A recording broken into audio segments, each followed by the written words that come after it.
hati-hati dengan perilaku-perilaku berikut ini. Ini di buku selanjutnya, buku Kinanti. Kalian anakku yang muda-muda, katanya Pak Buwono, ingat-ingatlah jangan melakukan ini. Yang pertama, kalau ini saya potong-potong ya, tidak langsung dalam lagunya saya karena panjang syairnya. Yang pertama, ada asot dipun simpan. Jangan jadi orang yang tidak tahu sopan santun, tidak rendah diri.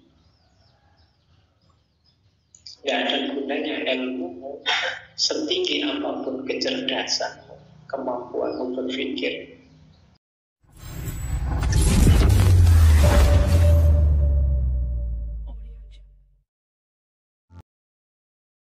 Nah, sekarang kita lihat ilmunya. Ayo mulai melatih diri. Podo gulangan ing kolbu. Yang pertama, ini gaya timur ya, bukan akalnya yang dilatih pertama, tapi latihlah hatimu. Bersihkan jiwamu dulu. Ini penting bagi para pencari ilmu. Kenapa harus dibersihkan, Pak? Karena jiwamu nanti jadi wadahnya ilmu. Jangan sampai kotor. Kalau wadahmu kotor, mungkin ilmu yang masuk akan tertolak, atau ilmu yang mulia masuk bisa jadi kotor, atau ilmu yang mulia masuk tidak terlihat kemuliaan. Maka gunakan enggak, latih dulu hatimu. Kalau hatimu sudah terlatih, kamu bisa paham isyarat-isyarat. Ing sasmito amri lantik, memahami sasmito pertanda isyarat, ayat-ayat, sehingga kamu jadi pandai. Di sekeliling kita ini kan ayat-ayat semua. Kemampuanmu membaca realitas sekeliling itu ditentukan pertama-tama oleh kebersihan batin. Hari ini kan mungkin kita bingung luar biasa, ini yang benar yang mana, yang bagus yang mana. Kebohongan hoax tersebar di mana-mana. Kita kontrol kekacauan di luar diri kita agak susah. Yang bisa apa? Kita kontrol diri kita sendiri. Pertama-tama apa? Bersihkan batin kita. Kalau batin kita bersih, kacamata kita jernih. Kalau ada yang kotor masuk, langsung kelihatan. Kenapa kok banyak yang kotor masuk dan tidak kelihatan, tiba-tiba masuk saja dalam diri kita? Jangan-jangan memang kita masih belum jernih. Kalau ada sungai atau air yang airnya keruh, itu kan barang masuk kan tidak kelihatan. Tapi kalau airnya jernih, kerikil kecil masuk kelihatan. Maka garaplah hatimu, biar paham isyarat-isyarat. Terus kalau ini agak berat mungkin buat kalian, jangan terlalu banyak makan dan tidur.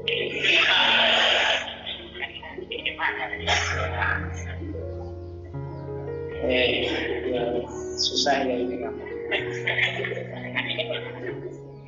Jadi tidak, Pak, saya tidak banyak makan, saya tidak punya duit, Pak. Kecuali ada yang traktir misalnya.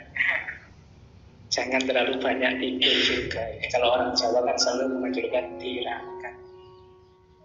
Bukan berarti tidak mampu. Mampu, kalau mau bisa makan di restoran paling mahal, tapi saya tidak. Itu namanya mengendalikan diri. Kalau mau wong ini libur, bisa saya tidur pagi sampai pagi lagi kuat Pak saya kalau cuma tidur, tapi kan enggak. Nah, itu. Jadi jangan terlalu banyak. Bukan berarti jangan makan dan jangan tidur, jangan terlalu banyak. Jadi 24 jam hidupmu alokasikan kalau bisa sebagian besar untuk hal-hal yang bermanfaat. Makan dan tidur itu jadikan menu pendukung, bukan menu utama. Saya tidak tahu menu utamanya hidupmu apa, tapi kalau itu hidangan, coba pilihlah menu utama yang bermanfaat, bergizi. Saya, menu utama hidup saya itu Pak, belajar kuliah Pak. Jadi makan, tidur itu mendukung, pacaran itu mendukung. Itu namanya bisa ngatur ritme hidup. Saya tidak tahu menu utamamu apa, tapi usahakan menu utama hidupmu itu hal-hal yang maslahat, yang manfaat. Makan dan tidur tidak utama, maka jangan berlebihan. Apapun yang tidak utama, penuhi sekadarnya saja. Kemudian bersifatlah keperwiraan, ambillah intisarinya, sudotahar gubing, sama tadi mengurangi makan dan minum. Oke, jadikan kebiasaan menahar makan dan tidur, jangan bersuka-suka saja. Ini juga rumus. Orang itu memang dalam hidup nyari yang membuat dia nyaman, membuat dia senang. Tapi kamu harus cerdas, jangan nyari suka-suka saja. Karena banyak suka-suka hari ini di belakang lahirnya susah. Kamu seneng-seneng misalnya touring terus kemana-mana, ya touring enak, bagus, cuma jangan terus-terusan. Itu kan namanya suka-suka. Karena pada saatnya mungkin kamu kehabisan waktu untuk hal-hal yang penting-penting. Jadi bersuka-suka sekedarnya saja. Karena jelek watak orang yang senang bersuka-suka saja. Kenapa katanya Pak Kubuwono Sekawan? Karena akan mengurangi kewaspadaan. Orang yang hidupnya senang terus, euforia terus, melonjak-lonjak terus, itu batinnya tidak peka terhadap persoalan. Harus dipuasakan sebentar. Makanya alhamdulillah kita oleh Allah 1 bulan dikasih Ramadan. Meskipun jarang kita manfaatkan secara maksimal, selain hanya untuk puasa, menahan lapar dan haus. Padahal itu momen yang kita bisa macam-macam di situ, untuk membersihkan diri, untuk tirakat, mengurangi makan dan tidur. Kadang-kadang puasa kan kita malah makannya double, tidurnya double. Tidurnya orang puasa kan ibadah Pak. Memahaminya kan kamu level gitu. Itu maksudnya kan tidurnya saja ibadah gitu. Apalagi kan gitu. Cuma kan kamu memahaminya, pokoknya nauso ini ibadah tuh. Tidurnya itu ibadah. Jadi agama banyak mengajar kita untuk semua yang dinasihatkan tadi, mengurangi makan, mengurangi tidur, jangan bersuka-suka saja. Jadi latih dirimu pertama-tama di sini, olah kalbunya. Nah, baru terus hati-hati dengan perilaku-perilaku berikut ini. Ini di buku selanjutnya, buku Kinanti. Kalian anakku yang muda-muda, katanya Pak Kubuwono, ingat-ingatlah jangan melakukan ini. Yang pertama, kalau ini saya potong-potong ya, tidak langsung dalam lagunya saya karena panjang syairnya. Yang pertama, adab asal dipun simpan. Jangan jadi orang yang tidak tahu sopan santun, tidak rendah diri. Tidak ada gunanya ilmu setinggi apapun kecerdasan, kemampuanmu berpikir, sekagum apapun orang padamu karena ketinggian intelektualmu, tapi dirimu tidak berharga kalau tidak ngerti sopan santun. Di Jawa. Jadi yang pertama itu, ya sopan santun kalian ngerti lah, tata susila di tengah masyarakat. Jangan lupa, kalau di Jawa ini nomor 1. Berhadapan dengan yang tua, berhadapan dengan yang muda, berhadapan dengan orang yang dimuliakan. Ada tata susilanya, tata sopan santunnya. Yang Jawa harus belajar ini. karena nyawa etika Jawa ada di sini. Yang kedua, umbar gumunggung ing diri, sombong, merasa besar, mentang-mentang. Ini juga harus dihindari. Kalau tidak, kamu tidak akan menemukan nilai kehidupan. Siapapun yang sombong, dia selesai, sudah tamat. Merasa besar itu tamat. Kenapa kamu pasti mandek? Karena merasa sudah. Merasa sudah itu kan berarti selesai. Hidupmu macet di situ. Maka jangan sombong. Terus obrol umum, ini kayak bahasa Jawa agak populer kan kalian. Umum itu omongnya dok besar. Kayak iya oh. Itu umum. Jadi saya pokoknya kalau tidak percaya seminggu lagi pasti saya ikut umumin saya. Pegangi kata-kata saya. Nah itu kata-kata umum. Umum itu hanya umumnya saja yang besar, kenyataannya tidak ada. Orang melihat umum itu kamu akan dianggap tercela. Sama kayak selanjutnya, kumentus dan kemaki.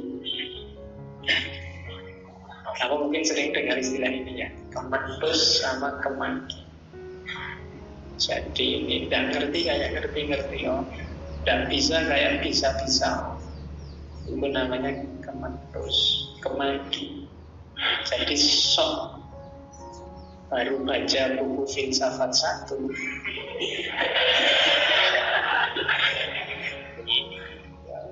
kemana-mana dalilin filsafat terus kementus namanya. Oke, kemaki kayak pinter-pinter lo pada ada, kayak kaya pada ada, kayak ahli-ahli pada ada. Namanya kemaki, kementus. Terus hindari juga sopo siro sopo insu. Iya, bahasa Jakarta ini siapa lu siapa aku. Aku ini mahasiswa filsafat loh. Siapa aku siapa kamu. Nanti kamu di kampung itu kan kadang-kadang kan gitu. Mahasiswa ini kamu gengsi ngapain karena merasa sudah mahasiswa. Disuruh bapakmu membantu-bantu nih sawah nih. Oh mahasiswa ya Pak. Jadi kamu membanggakan status santri ya itu dia sopo siro intelektual ya itu sopo siro. Nanti ada orang ngomong emang siapa kamu? Kau ngerti apa tentang filsafat? Aku loh yang mahasiswa filsafat. Itu sopo siro. Yang ustadz emangnya siapa? Nah itu sopo siro.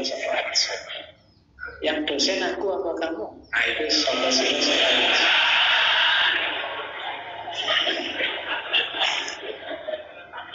Jadi jangan punya watak semacam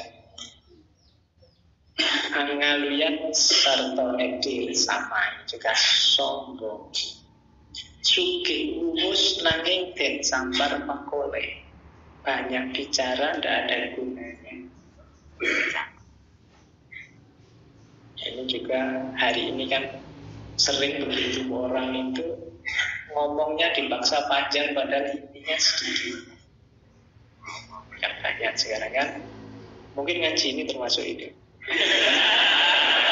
Terus sugih umus tapi ya dan sambar makole. Intinya jadilah orang baik kan gitu aja. Ngomongnya muter kemana-mana. Di TV kan juga begitu. Pokoknya ngomong harus pas.